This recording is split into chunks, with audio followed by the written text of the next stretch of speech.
प्रणाम। हम किरण शर्मा, हम मंजू शर्मा अपना चैनल पर स्वागत करै छी। नमस्ते प्रणाम जते दाय माय दीदी भाजी चाची बहिन छी सब गोटन के प्रणाम कर छी। सब गोटन एहना प्यार आशीर्वाद देत रहो, एहना बढ़बैत रहो। बहुत प्यार आशीर्वाद अहाँ सब दै छी, बहुते मिली हमरा।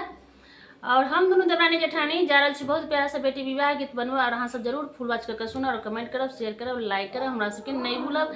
और एक खुशी के राज और बताबऽ जा रहा छी अहाँ सबके। की बताओ, अते खुश छी मतलब 24 घंटा ने हमरा फेसबुक पर 1 लाख व्यू गेल और अहाँ सबके प्यार आशीर्वाद एते मिले है से कि कहूँ हमेशा खुश रहे छी। लेकिन अहिना दैत रहो, आगा बढ़ाबैत रहो, बहुते नीक लगे।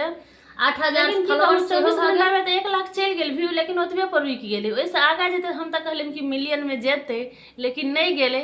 चलो अहाँ सबके आशीर्वाद रहते तो जरूर जेते और जरूर आगा बढ़ते। लेकिन 4 लाख 5 लाख तक कटा गेल छै। एना आई काल में फिर एक दिन में 1 लाख गेले तो हम कहले जी भाई मिलियन में पहुंच जेते, लेकिन नहीं पहुंचले।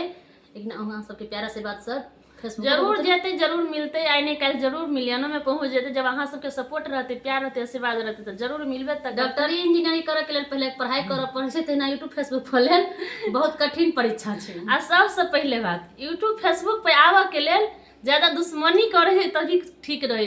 तो कभी अब कई लाइन एहन बात बजले किरण भाभी, देखियो मतलब शेयर नहीं करत, लाइक नहीं करत, कमेंट नहीं करत, लेकिन अहाँ के आईडी के बार बार खोल के देखत कि की बाज रहल है, की कह रहल है, कौन वीडियो आई डालने है। तै के लका बढ़िया रही, जब दुश्मनी रही तो जते पड़ोसन जरते ओते व्यू बढ़ते।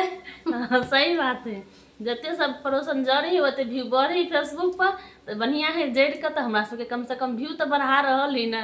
लाइक नहीं करी, शेयर नहीं करी, बहुत प्यारा से बेटी विवाह गीत गाबा जा रहल छी। सब जरूर सुना, जरूर कमेंट करबे। एकरा बात में ज्यादा नहीं आवे, अहाँ सब हमर बात ज्यादा सुनल करो।